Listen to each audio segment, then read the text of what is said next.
Good morning नाशिककर. मस्त आता फेब्रुवारी आलेला आहे, नवीन वर्षाची सुरुवात झाली आहे. तरी महाराष्ट्रामध्ये नाही तर देशामध्ये नाशिकचं वातावरण थंड काय या प्रश्नाचं उत्तर हा कूल नजारा पाहून तुम्हाला मिळेल.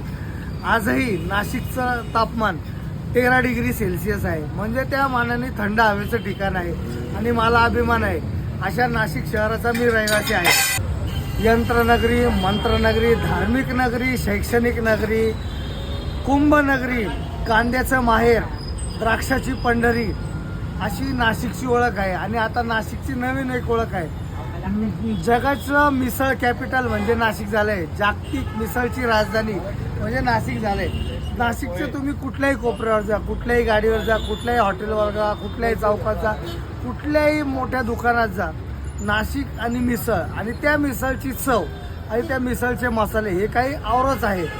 नाशिकची मिसळ बनवण्याची पद्धत पण वेगळी आहे. एरियानुसार मिसळची खाद्यसंस्कृती बहरत गेलेली आहे. नाशिक मिसळमध्ये असतात मठ, हिरवे मूग, चवळी, सोयाबीन, शेंगदाणे, वाटाणा आणि इतर कडधान्य. त्याला एक दिवस पाण्यामध्ये भिजवून स्वच्छ धुतले जातात, 3 पाण्याने काढले जातात आणि त्याला मोड आले जातात.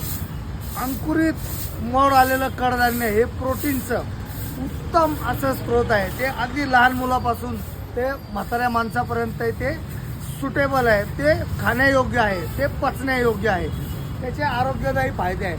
दुसरं असतं नाशिक मिसळमध्ये मिळते शेव. तुम्हाला फरसाण मिळत नाही, भाज्याचा चुरा मिळत नाही किंवा इतरही काही घटक मिळत नाही. नाशिक मिसळमध्ये तुम्हाला मोड आलेल्या कडधान्याबरोबर मिळतात शेव. एक शेव असती कडक, एक शेव असती नरम. ही संमिश्र शेवची पण मिसळ खाण्यामध्ये कामाले.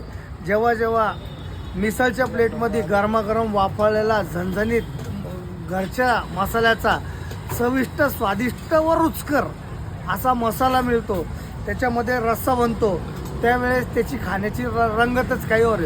आणि अशी गरमागरम वाफळलेली मिसळ तुमच्या समोर आल्यावर 2 मिनिटं जी तुमच्या जिभेवर रेंगाळते ते अप्रतिम असा आस्वाद देऊन जाते तुम्हाला. मिसळ द्या, 2 पाव फक्त. हे असतात मठ, मोड आलेलं कडधान्य, त्याच्यानंतर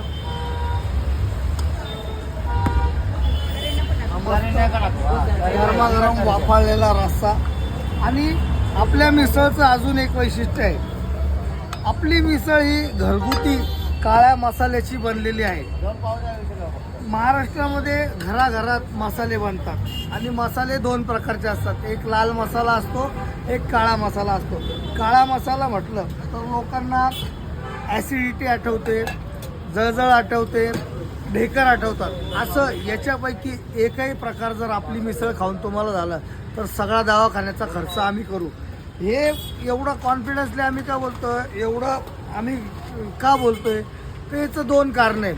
एक तर मिसळला वापरलेलं जो हे घटक आहे त्यांचा दर्जा हा उच्च प्रतीचा असतो. आणि दुसरी गोष्ट, त्याला जी फोडणी दिली जाते ती पूर्णपणे शिजवल्यामुळे मिसळ तुम्हाला त्रास देत नाही.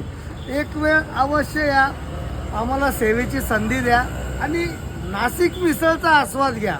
सो गाईज, आमचा पत्ता आहे ओम Bajrang misal pav, heart of the city, Nashik येथे अशोक स्तंभाच्या अगदी मध्यवर्ती ठिकाणी सकाळी 7 ते दुपारी 4 वाजेपर्यंत आपल्या सेवेत सदैव तत्पर. वेगळे नाशिककरांचे मिसळवर अतोनात प्रेम, नाशिककरांचे मिसळवर अतोनात प्रेम. सकाळी होतो मिसळचा गेम, त्याच्यासाठी नसतो त्यांच्यावर कुठलाच नेम. एक मिसळ 12 पाव, एक मिसळ 12 पाव, ऊपर से बोलते तर्री लाव. हीच नाशिक मिसळची खासियत आहे. गाईज, कधी येत आहे मिसळचा आस्वाद घ्यायला व आम्हाला उपकृत करायला? ओम बजरंग मिसळ पाव आपल्या सेवेत सदैव तत्पर. तर्रीची तार, रश्श्याची धार, तर्रीची तार, रश्श्याची धार, चोखंदळ जिभेवर झणझणीत वार. तर्रीची तार, रश्श्याची धार, चोखंदळ जिभेवर झणझणीत वार, यालाच म्हणतात नाशिक मिसळ.